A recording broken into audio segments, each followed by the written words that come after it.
Halo, selamat datang di channel Ruang Taktik. Di video kali ini, kita akan preview big match di babak perempat final UCL antara Manchester City versus Bayern Munchen. Dua tim besar akan bertemu lebih dini, Manchester City dari IPL dan Bayern Munchen dari Bundesliga. Form kedua tim, Man City nampak lebih stabil dibanding Bayern yang harus mengalami masa transisi pasca pemecatan Nagelsmann. Di tangan manajer baru Thomas Tuchel, Bayern mengalami kekalahan satu kali di DFB Pokal versus Freiburg. Sementara Pep memperoleh kemenangan beruntun pada 5 laga terakhirnya dengan skor yang sangat telak versus RB Leipzig 7-0, Burnley 6-0, Liverpool 4-1, serta yang terakhir Southampton 4-1 juga. Jika berdasarkan 5 laga terakhir ini, tentunya City lebih diunggulkan, apalagi bermain di kandang sendiri. Namun, kita akan coba bahas laga ini dari segi taktikal. Let's go, kita bahas sama-sama.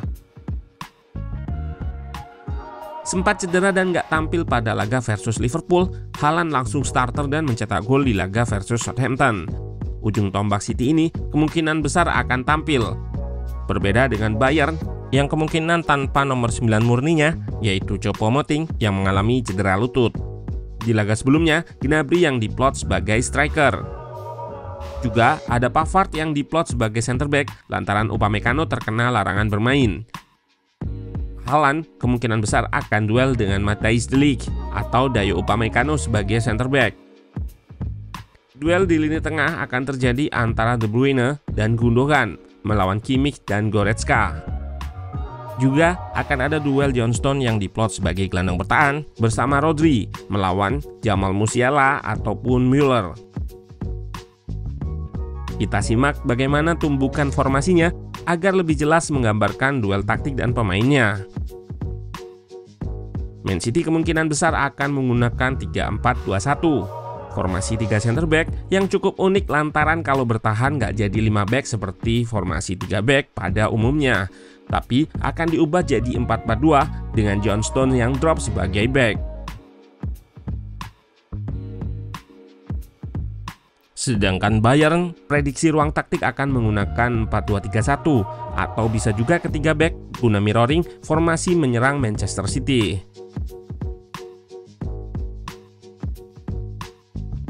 Jika menggunakan 4 back, di laga sebelumnya Bayern menggunakan shape 4-4-2 ketika tanpa bola atau bertahan.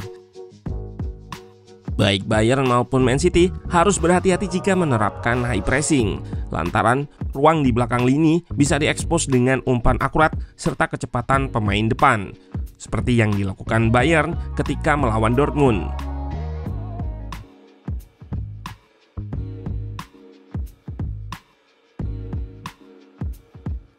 Juga gol Liverpool atas Man City. Salah satu cara mengatasi ini adalah bermain blok medium atau nggak terlalu sering pressing tinggi. Bayern menggunakannya juga ketika mengalahkan PSG, namun di bawah asuhan Nagelsmann.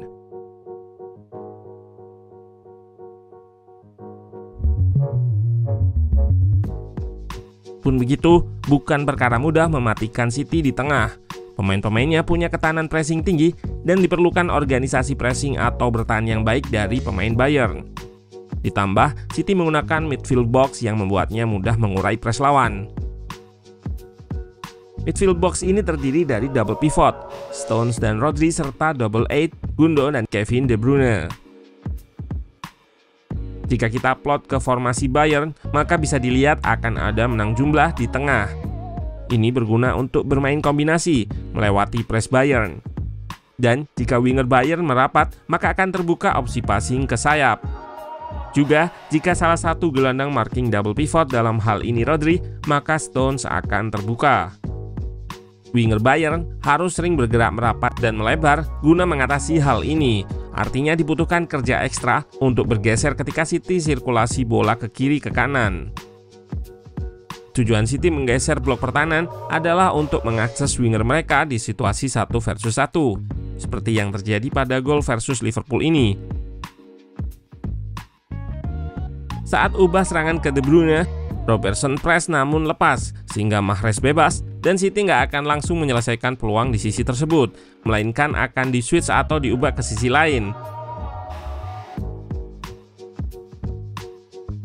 Hal ini juga nampak pada gol ini. Lewat umpan panjang yang juga jadi andalan City, Ederson bisa memberikan umpan ke Bernardo sebagai winger. Disusul lari De Bruyne dan kembali seperti klip sebelumnya, bola dipindah ke sisi lain untuk menggeser blok pres lawan. Prinsip dari Pep, ketika lini tengah lawan dilewati, eksekusi selanjutnya harus cepat dan di sini bola sudah sampai di Grealish. Lalu diselesaikan dengan cutback ke Gundogan.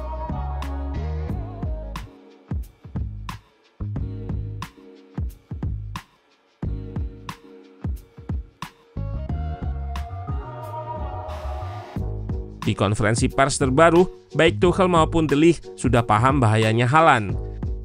Tuchel pun menyebut sangat rumit dalam menjaga Haaland, namun ia paham harus mematikannya sebagai tim atau unit. Terpisah, De Ligt menyebutkan untuk menghentikannya harus memotong umpan dari penyuplai. Dalam hal ini, secara spesifik ia menyebut De Bruyne. Seenggaknya, ini akan melimitasi atau membatasi potensi Haaland pada laga ini. Patut dicatat pula, striker asal Norwegia ini sering nggak butuh banyak sentuhan pada bola untuk mencetak gol. Di laga versus Leipzig di mana ia cetak 5 gol, Haaland hanya melakukan 30 sentuhan, paling sedikit di antara pemain lain. City memang di atas kertas lebih diunggulkan dengan situasi-situasi di atas. Namun ini sepak bola, terlebih OCL yang berformat home away sering membuat kejutan. Salah satu faktor pemberi kejutan dari Bayern adalah Jamal Musiala. Dengan kemampuan dribbling serta kecepatannya, ia bisa jadi pengurai press Man City serta jadi poros serangan transisi cepat. Bagaimanapun City harus mewaspadai pergerakan pemain ini, terlebih ia sangat roaming atau bebas bergerak, sehingga sangat sulit dilakukan man marking. So, meski City diunggulkan, tetap masih harus waspada terhadap bagaimana Bayern memberikan serangan kejutan dengan bermain blok medium rapat, lalu melakukan serangan cepat. Nah, bagaimana prediksi kalian? Tulis di kolom komentar.